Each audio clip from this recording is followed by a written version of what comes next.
الرحمن الرحيم. الحمد لله والصلاة والسلام على أشرف الأنبياء والمرسلين وعلى آله وصحبه أجمعين. أما بعد. Hari ini marilah sama-sama kita menghayati hadis dalam bab ikhlas hadis dalam kitab Riyadhus Shalihin dalam bab ikhlas, hadis berkenaan dengan wasiat. Hadis yang diriwayatkan oleh Sa'ad bin Abi Waqqas an Abi Ishaq Sa'ad bin Abi Waqqas Malik bin Abi Waqqas Malik bin Uhayd ahadil asharatil masyhudi lahum bil jannah radhiyallahu anhum qala ja'ani Rasulullah sallallahu alaihi wasallam ya'uduni 'amal hajjatil wada' min waja'in ishtadda bi faqultu ya Rasulullah inni qad balagha bi minal waja'i ma tara wa ana dhu malin wa la yarisuni illa ibnatun li afa atasaddaqa bi sulusi mali qala la qultu fashatru ya Rasulullah qala la qultu fasulusu ya Rasulullah qala as-sulusu was-sulusu kasir aw kabir innaka antazar warasataka awliya khairun min antazarhum alatam yatakaffafuna an-nasa wa innaka lam tunfiqa nafaqatan tabtaghi biha wajha Allah illa ujirta 'alayha hatta ma taj'alu fi imra'atika qala faqultu ya Rasulullah ukhallafu ba'da ashabi qala innaka lam tukhallafa fata'mala 'amalan tabtaghi bihi wajha Allah illa izdatta bihi darajatan wa rif'atan wa la'allaka an tukhallafa hatta yantafi'u bika aqwamun wa yudagga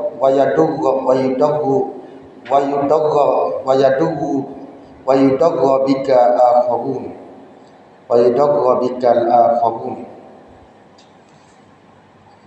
Allahumma amdi li ashabi hijratuhum wa la taruddahum ala a'qabihim lakinnil ba'isu Sa'd bin al-Khawla yabsi lahu Rasulullah sallallahu alaihi wasallam an mata bi Makkah. Hadis diriwayatkan oleh Bukhari dan Muslim daripada Sa'ad bin Abi Waqqas. Sa'ad bin Abi Waqqas adalah salah seorang, beliau termasuk salah seorang daripada 10 orang sahabat yang dijanjikan syurga oleh Allah Subhanahu wa taala. Antara 10 orang tu Sa'ad bin Abi Waqqas antara ni sahabat yang dijanjikan syurga oleh Allah taala. Yang pertama Abu Bakar, Umar, Uthman, Sayyidina Ali. Kemudian Abdurrahman bin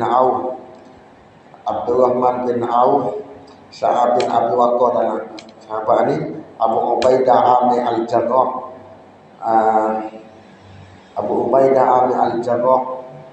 Talhah bin Ubaidillah, Zubair bin Ubaidillah. Ingat apa itu kepada Sayyidina Umar radhiyallahu anhu. Di kalangan nama apa dia? Di kalangan 10 orang yang dijanjikan syurga oleh Nabi sallallahu alaihi wasallam. Dan Sa'ad bin Abi Waqqas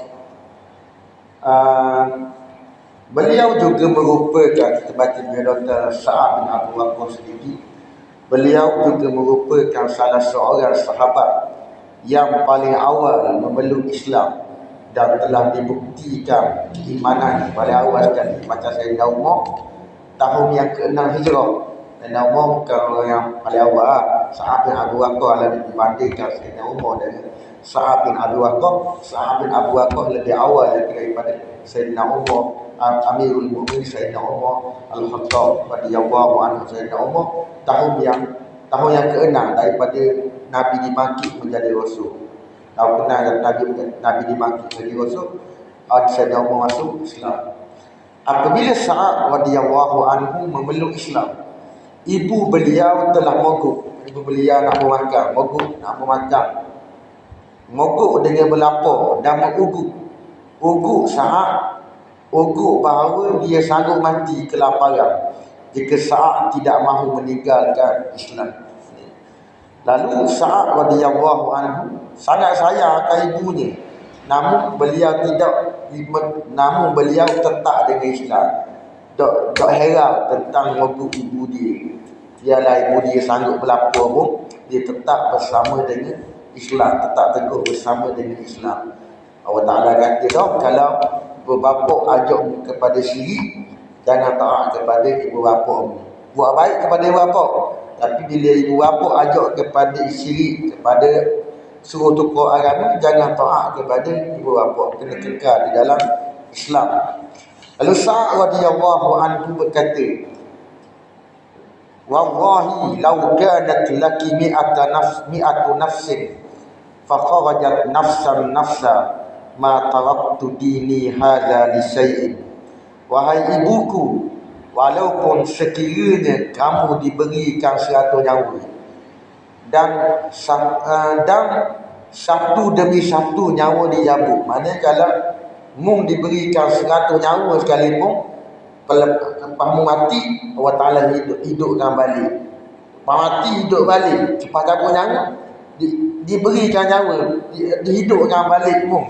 Walaupun diberikan 100 nyawa,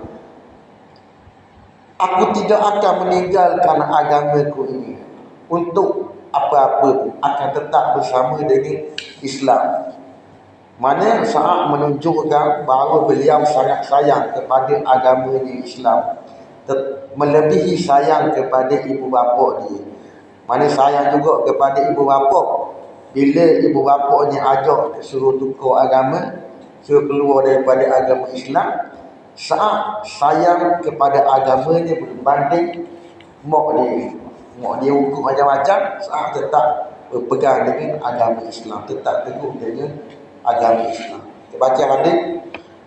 Sa'ad bin Abi Waqqas mengatakan, telah datang kepadaku oleh Rasulullah sallallahu alaihi wasallam.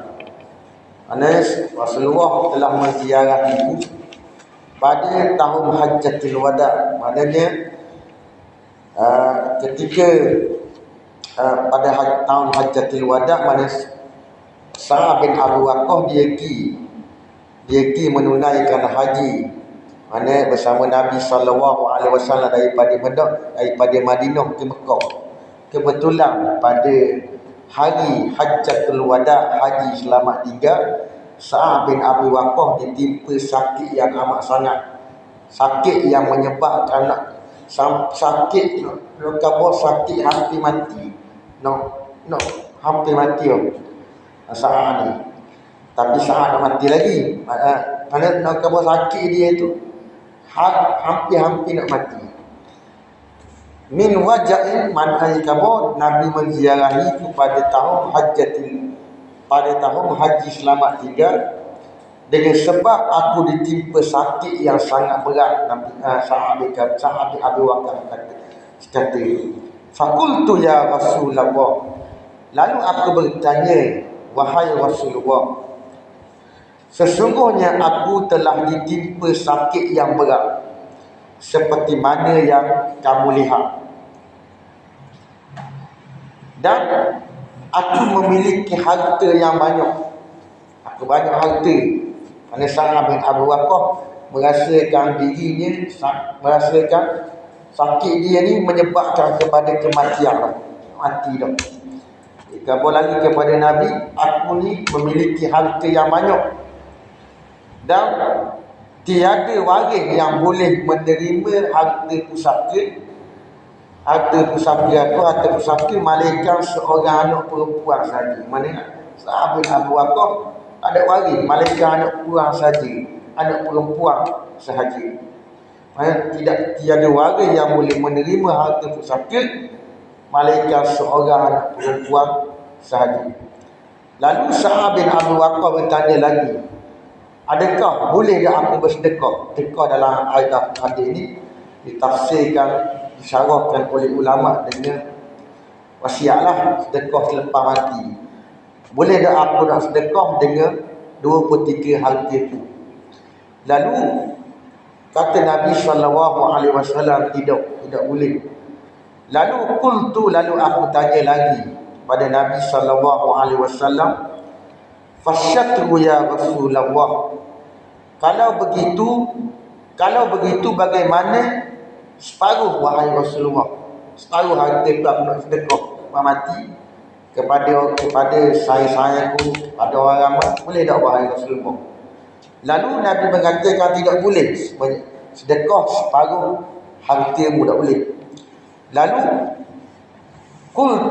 aku tanya lagi, fasulusu ya Rasulullah, maka macam mana kalau 1/3 wahai Rasulullah, aku nak sedekah 1/3 wahai Rasulullah, boleh tak?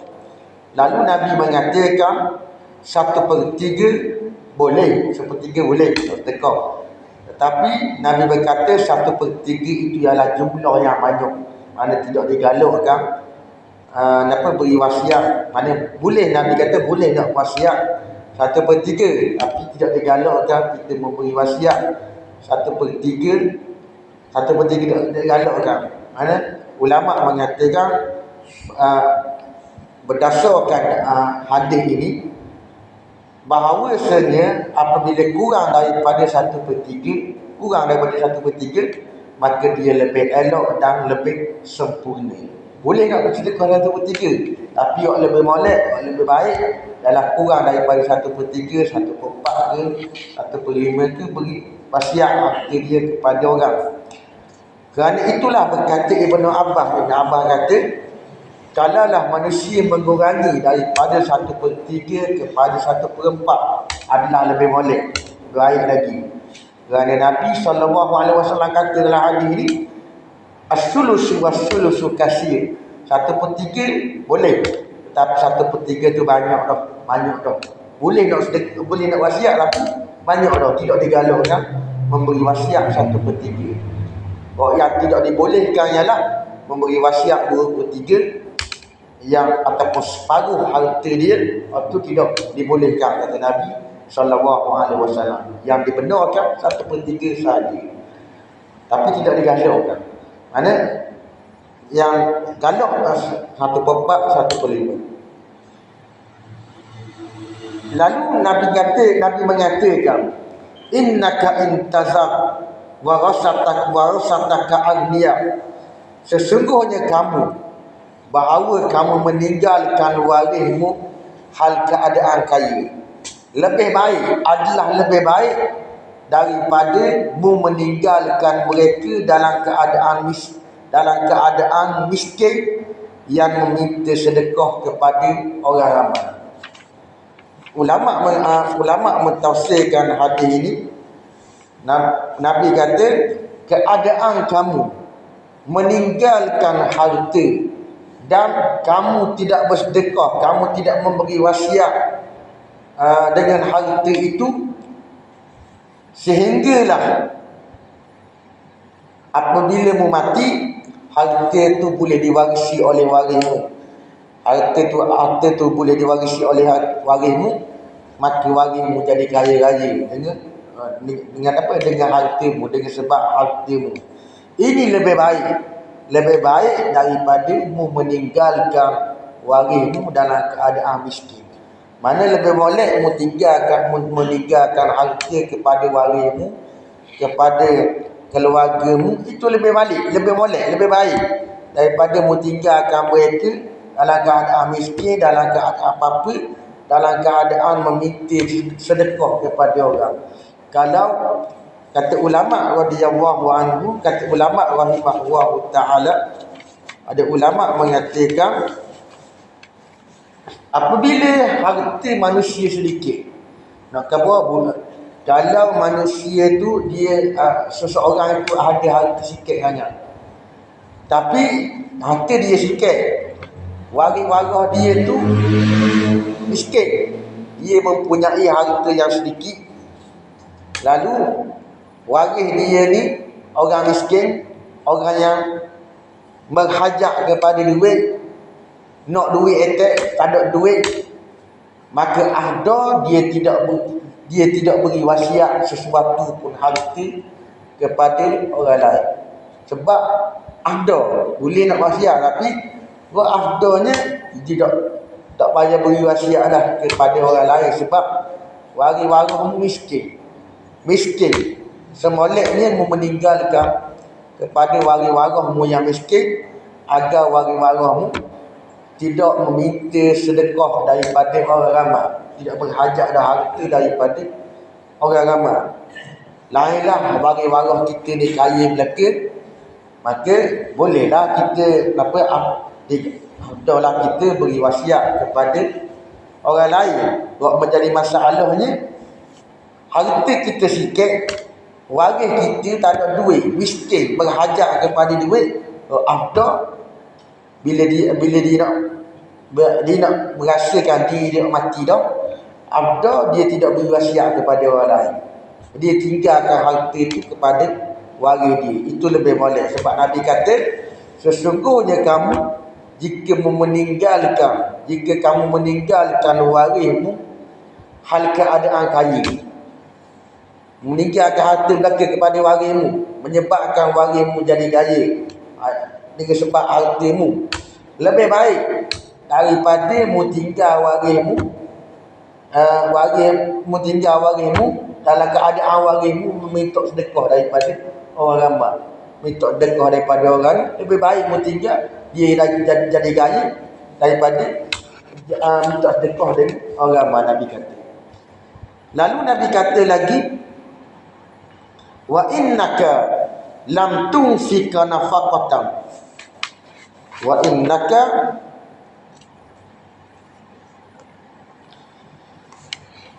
dan ulama mengatakan lagi, sedekah yang, kalau nak sedikit sedekah lah, sedekah yang paling afdal, wasiat suku, sedekah yang paling afdal ialah sedekah kepada kaum kerabat kita.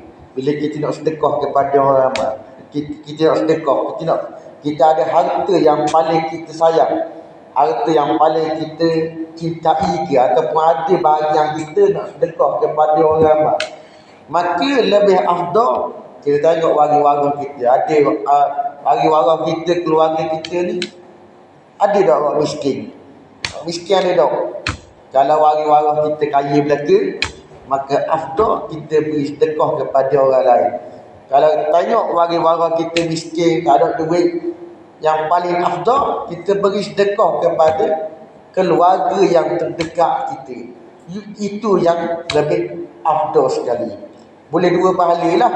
Boleh pahala sedekah, boleh pahala menghubungkan persaudaraan, menghubungkan rahim, boleh batu pahala.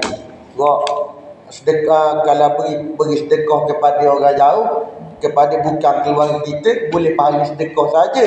Kalau kita beri sedekah kepada waris-waris kita, kepada kaum kerabat kita yang terdekat, boleh dua pahala. Boleh pahala sedekah dan boleh pahala menghubungkan tali silaturahim, hubungan kekeluargaan. Pahala juga Allah Ta'ala beri pahala kalau niat kita ikhlas kerana Allah Subhanahu wa Ta'ala.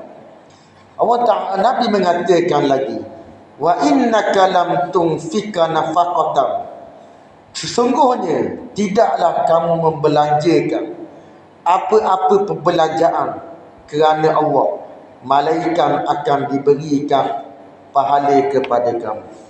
Kalau kamu membelanjakan apa-apa perbelanjaan, tak kira lah perbelanjaan apa-apa pun, perbelanjaan itu kerana Allah Subhanahu wa Ta'ala, niat kerana Allah Ta'ala, mencari keredaan Allah Ta'ala, Allah Ta'ala beri pahala ke atas, beri pahala ke atas perbelanjaan sedekah yang kita beri kepada orang ramai. Asalkan kita kena niat kerana Allah Ta'ala. Tak kira lah kita membelanjakan dirham, duit dinar, ataupun membelanjakan baju, memberi sedekah baju kepada kaum kerabat kita, kepada orang ramai ke, ataupun bagi tempat tidur kepada saudara-saudara kita, makanan kepada saudara-saudara kita, Allah Ta'ala, Nabi kata, kalau diniatkan kerana Allah, benda tu akan diberi pahala oleh Allah Subhanahu wa Ta'ala. Asalkan niat dia ikhlas kerana Allah Ta'ala. Sehinggalah suapan, Nabi kata lagi, sehinggalah apa yang kamu suapkan ke dalam mulut isterimu.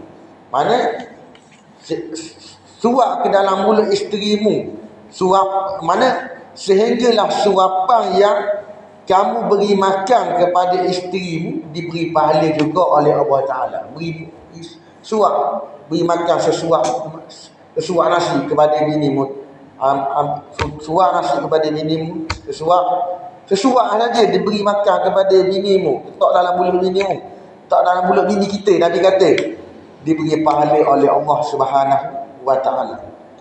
Apabila kita niat kerana Allah Ta'ala, niat kerana nak mencari keredaan Allah Ta'ala, niat aku beri makan kepada isteri aku, beri suap makanan kepada isteri aku kerana nak mencari keredaan Allah Ta'ala.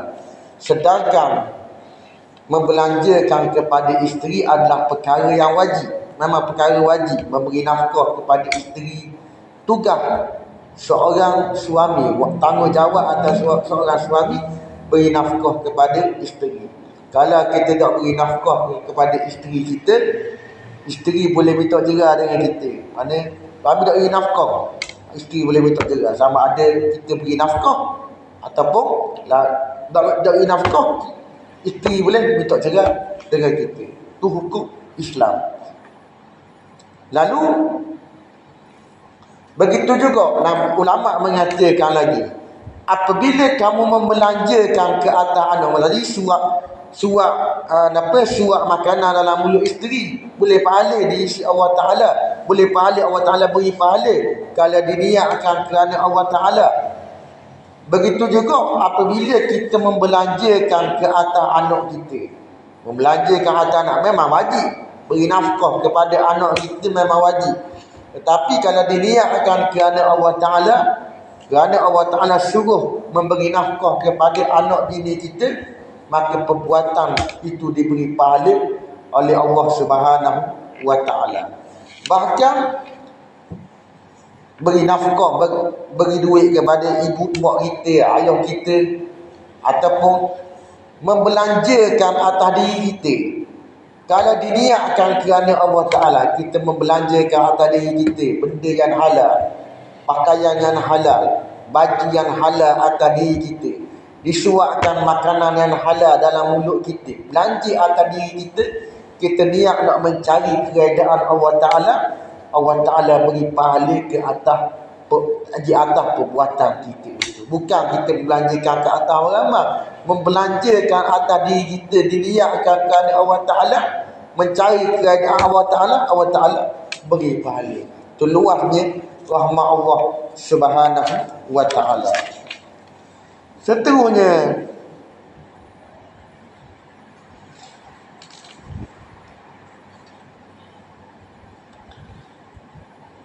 lalu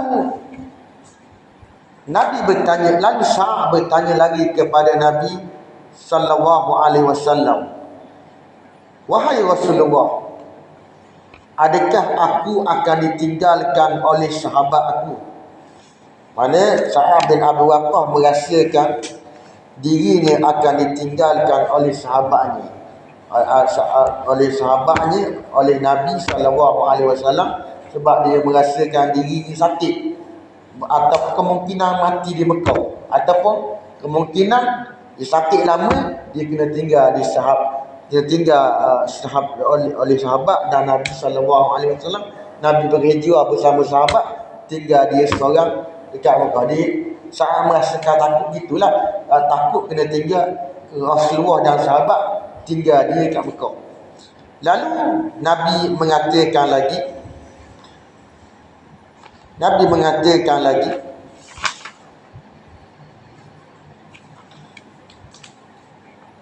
Qala innaka lam tuqallafa, sesungguhnya kamu tidak akan ditinggalkan. Kata Nabi, kamu tidak akan ditinggalkan.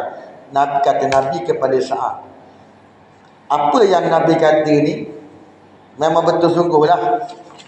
Nabi mengharapkan Nabi mengharapkan Sa'ad tidak akan ditinggalkan di Mekah, akan berhijrah sama ke Madinah. Mana apa yang dikatakan oleh Nabi betul sungguh. Sa'ad bin Abi Waqqas panjang umur. Sa'ad bin Abi Waqqas panjang umur. Ada zaman Sayyidina Umar dia masih hidup, pada zaman Sayyidina Uthman dia masih hidup, pada zaman Sayyidina Ali dia masih hidup, pada zaman fitnah pada zaman Sayyidina Ali tu masih hidup lagi Sa'ad bin Abi Waqqas. Maksudnya selepas zaman Sayyidina Ali, Sa'ad bin Abi Waqqas masih hidup lagi. Mana umur yang Sa'ad bin Abi Waqqas umur dia banyak.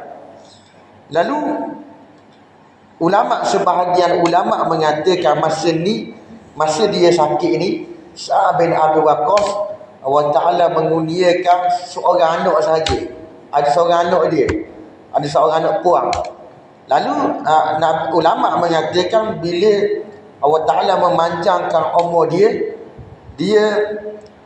meninggalkan 17 anak lelaki. 17 anak lelaki dia tinggal Sa'ad bin Abi Waqqas, 12 anak perempuan. Banyak anak Sa'ad bin Abi Waqqas. Dan seterusnya Nabi mengatakan lagi, sesungguhnya kamu tidak akan ditinggalkan, fata'malu amalan tabtaghi bihi wajh Allah, sehingga kamu beramal dengan suatu amalan kerana Allah Subhanahu wa Ta'ala.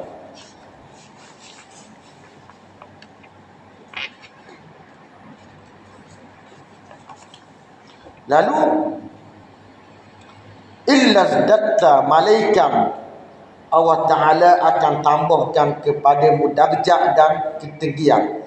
Maksudnya kamu tidak akan ditinggalkan di Mekah, sehinggalah kamu beramal dengan sesuatu amalan yang mana amalan tu kerana Allah Ta'ala.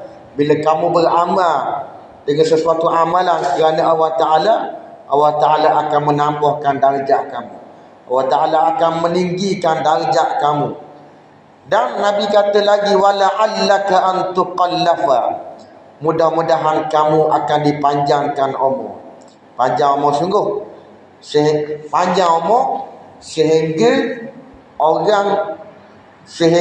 beberapa orang dapat mengambil manfaat daripada itu. Nabi mendoakan Sa'ad bin Abi Waqqas panjang umur supaya sehinggalah orang dapat ambil manfaat dengan Sa'ad bin Abi Waqqas. Dan perkara yang diharapkan oleh Nabi SAW berlaku sebagaimana yang diharapkan oleh Nabi. Sa'ad bin Abi Waqqas di kampus sini, mana Sa'ad bin Abi Waqqas dia hidup sampai khilafah Muawiyah. Mana sampai pemerintahan Muawiyah. Mana pemerintahan Muawiyah selepas pada zaman Sayyidina Ali.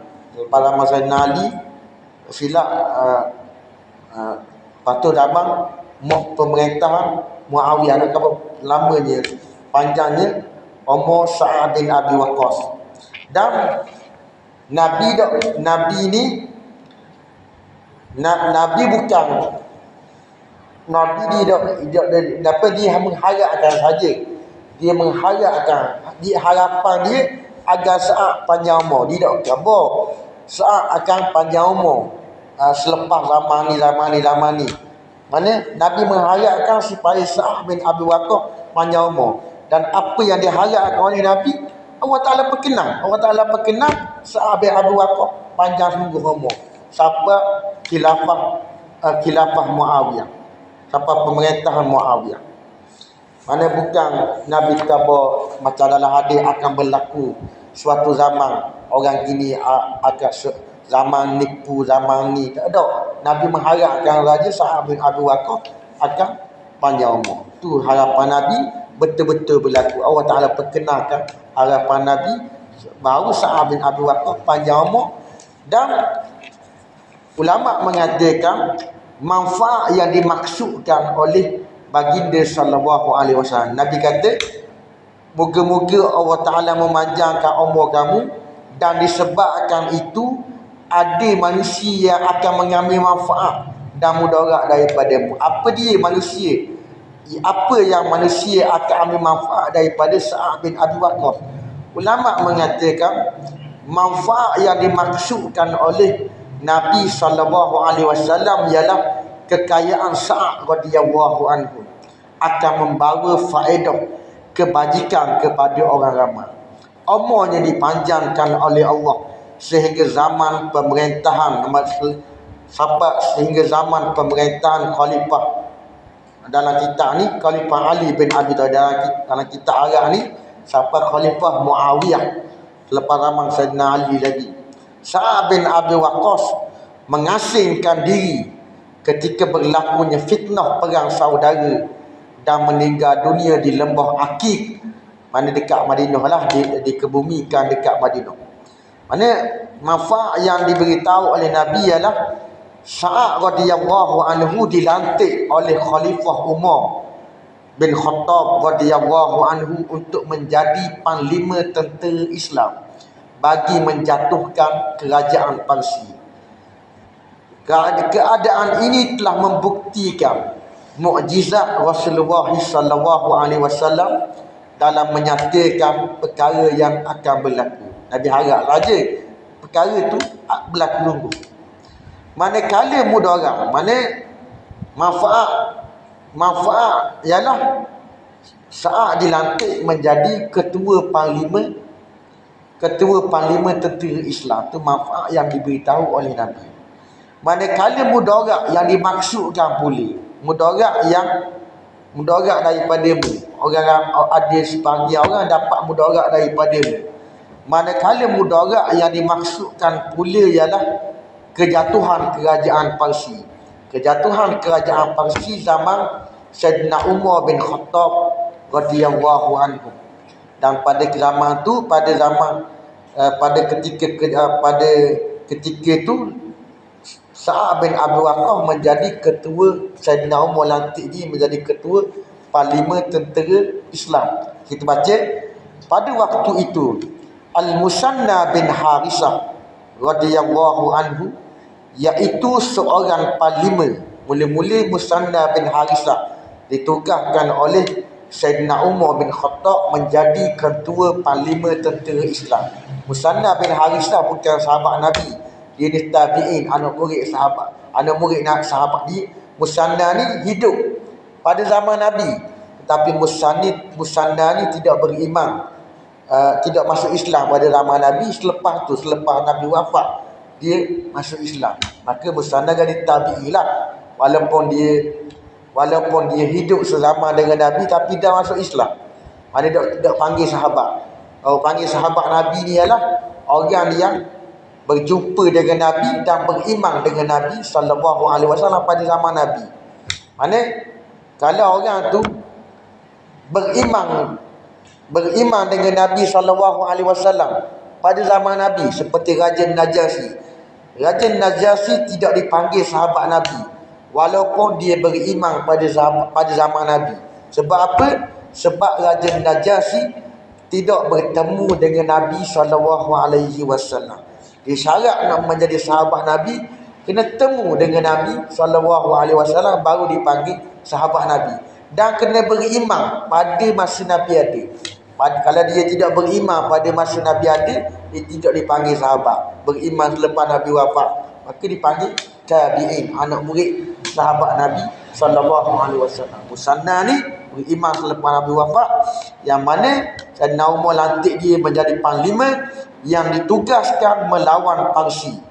Mana Musanna ni telah mendapat luka yang parah yang menyebabkan kepada kematian. Mana Musanna masa ni dah mati dah, luka dia menyebabkan mati dah, menyebabkan jadi mati, meninggal dunia. Keadaan itu terjadi setelah Khalid Al-Walid radhiyallahu anhu pergi ke Syam.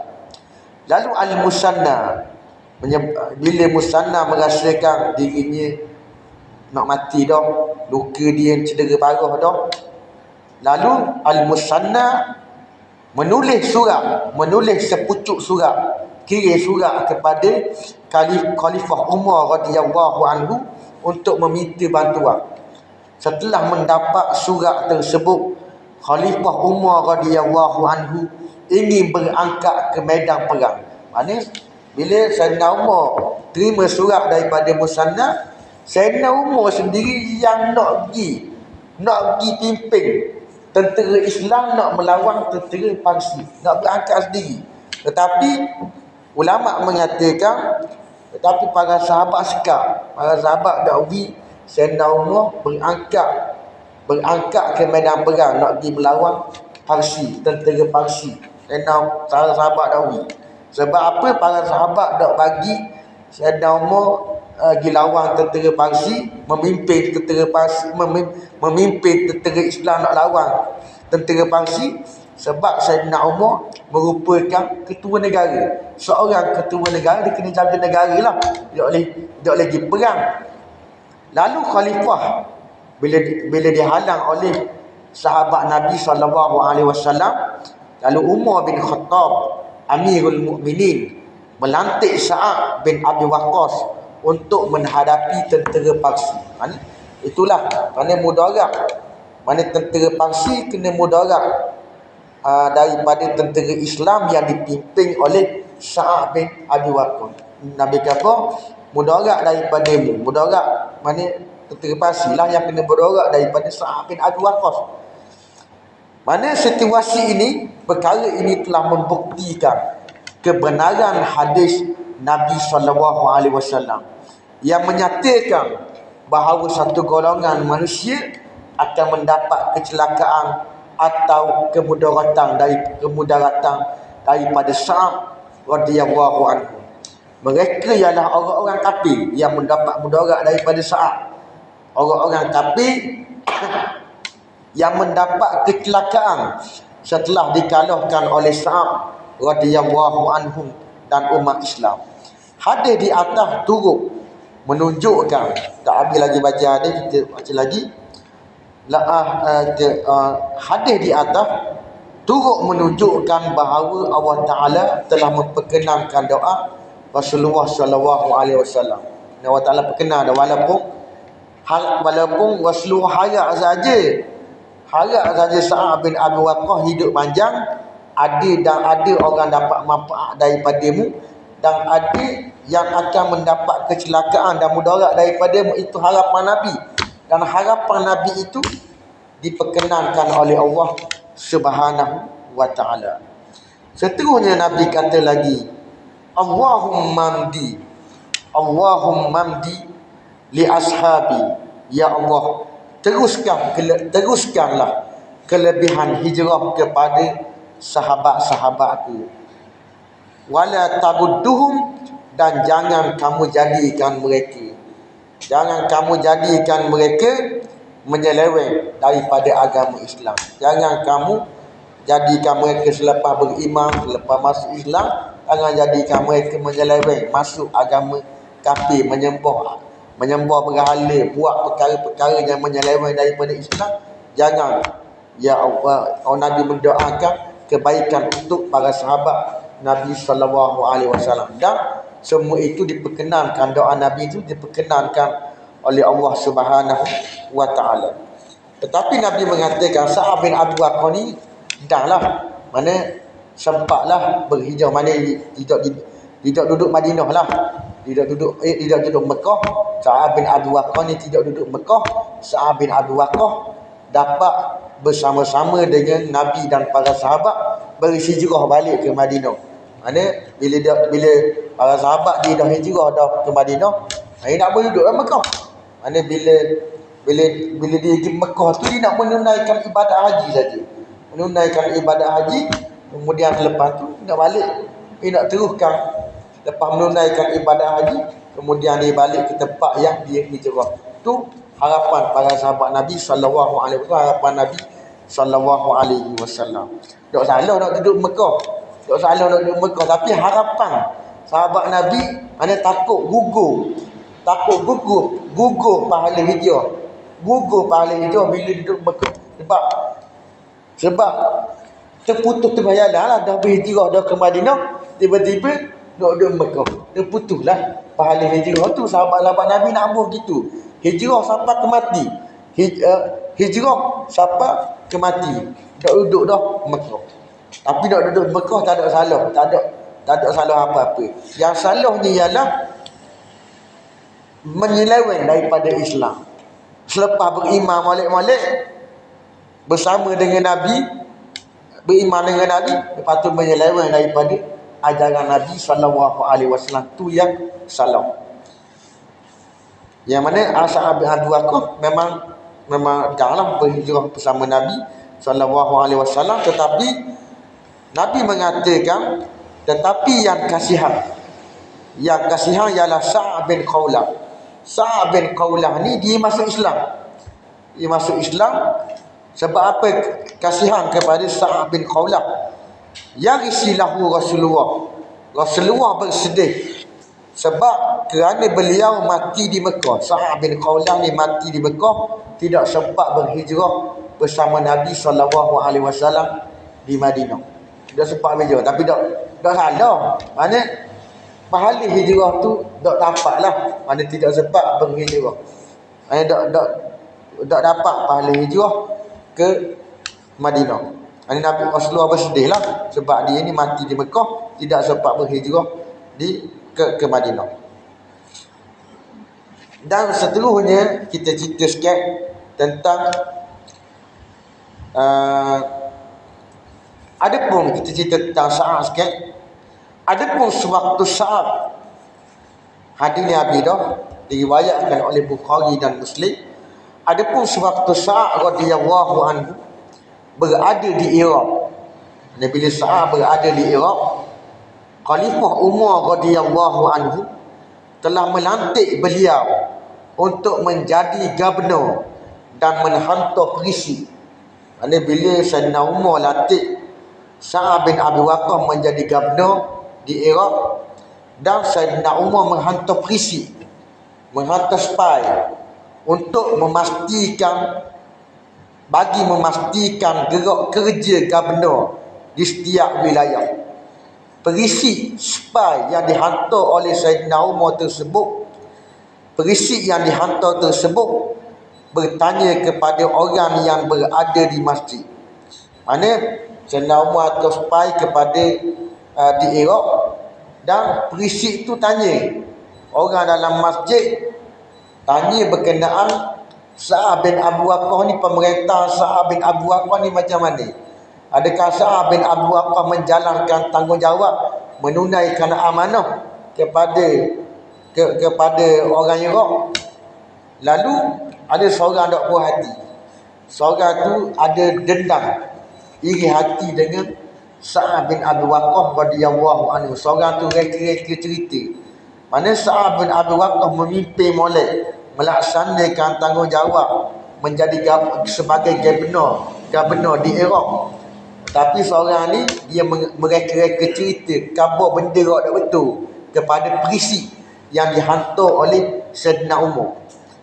So, orang ni khabar, orang yang reka-reka cerita ni, kami hendak beritahu bahawa sesungguhnya Sa'ad radhiyallahu anhu tidak membahagikan harta rampasan perang kepada kami dengan sama rata.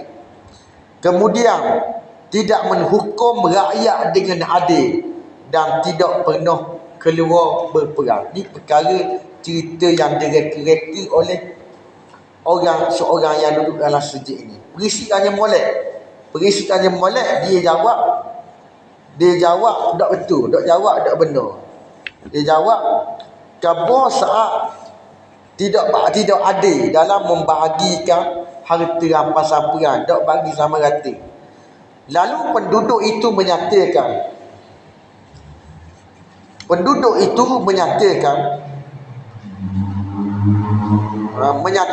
bahawa pemerintahan Sa'ad radhiyallahu anhu, maka seorang ramai dalam masjid itu ramai sikit. Penduduk itu menyatakan bahawa pemerintahan Sa'ad radhiyallahu anhu teruk Ada. Seorang ni dia cerita khabar penduduk ni menyatakan bahawa pemerintahan Sa'ad radhiyallahu anhu teruk dan tidak bersikap perih hati kepada masyarakat. Ni mana dia cerita. Dia khabar penduduk ni khabar pemerintahan Sa'ad ni teruk. Dok cara kepada rakyat, dok berlaku adil kepada rakyat yang di Iraq. Al-Sa'ad radhiyallahu anhu berdoa, Allahumma in kana abduka haza kaziban qama riya'an wa sum'atan fa'atil umrahu wa atil faqrahu wa aridhu bil fitan. Wahai Tuhan, sekiranya hamba-Mu yang mengadu ini berbohong dan hanya ingin riak, menunjuk dirinya lebih baik daripada aku, menunjuk lebih baik daripada orang ramai. Pada aku berlaku adil kepada orang ramai, dia ni memandai-mandai berbohong kepada orang ramai, menunjuk dirinya lebih baik serta bongkok sombong, maka panjangkanlah usianya. Nak Sa'ad bin Abi Waqqas doa kepada Allah Ta'ala suruh panjangkan usianya kalau dia cakap dusta, kalau dia cakap pelawak. Kekalkan dirinya berterusan dalam kefakiran dan hidup dalam keadaan penuh fitnah, penuh ujian hidup. Lalu Allah Ta'ala memperkenankan doa Sa'ad bin Abi Waqqas radhiyallahu anhu.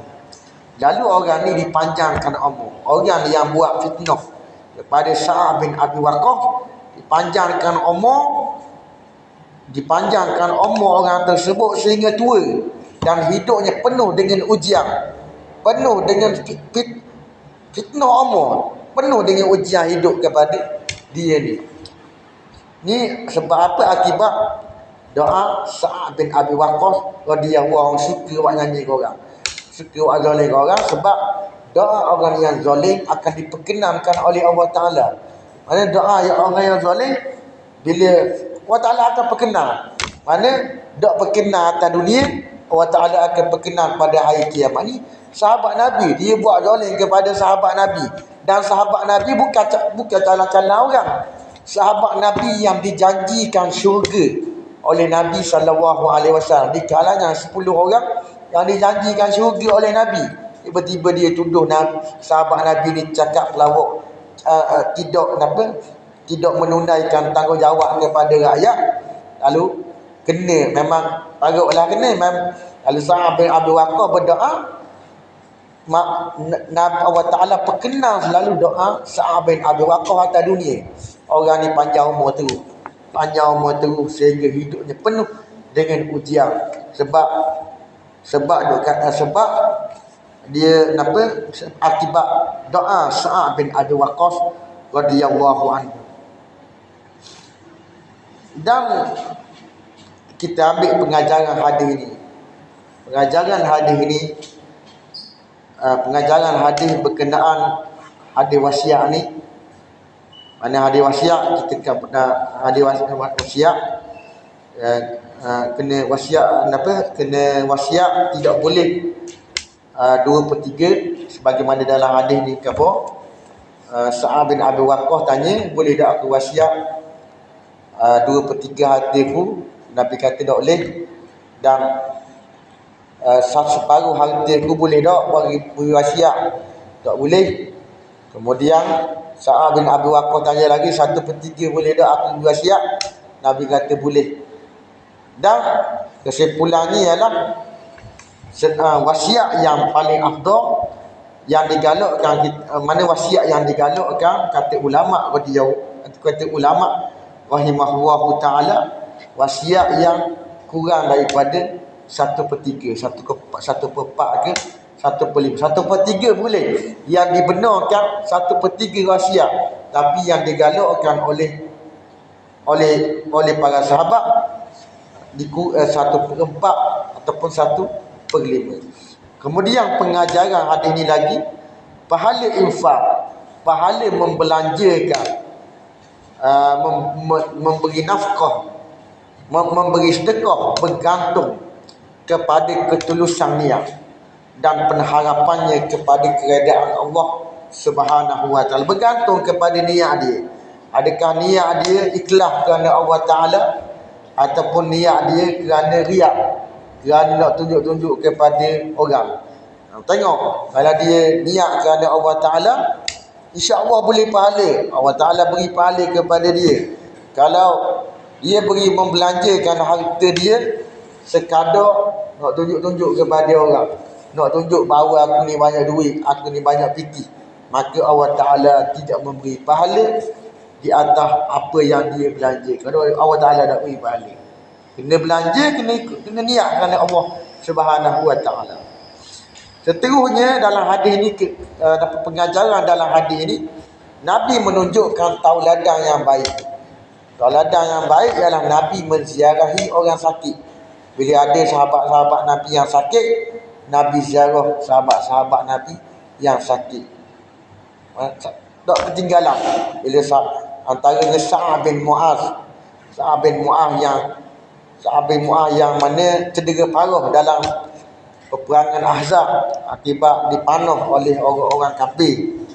Lalu Nabi menziarahi Sa'ad bin Mu'az, dan antaranya lagi orang budak Yahudi yang nak mati dah, yang hampir mati. Lalu Nabi menziarahi orang Yahudi pun Nabi ziarah. Walaupun orang bukan Islam, Nabi tunjuk tauladan yang baik. Nabi pergi ziarah budak Yahudi itu, dan sehinggakan Nabi dapat mengislamkan, bukan setakat ziarah budak Yahudi, Nabi dapat islamkan budak Yahudi itu. Budak Yahudi itu masuk Islam di tangan Nabi sallallahu alaihi wasallam. Banyaklah orang yang khianat kepada Nabi pun Nabi pergi ziarah. Banyak. Mana Nabi menunjukkan tauladan yang baik kepada umat dia.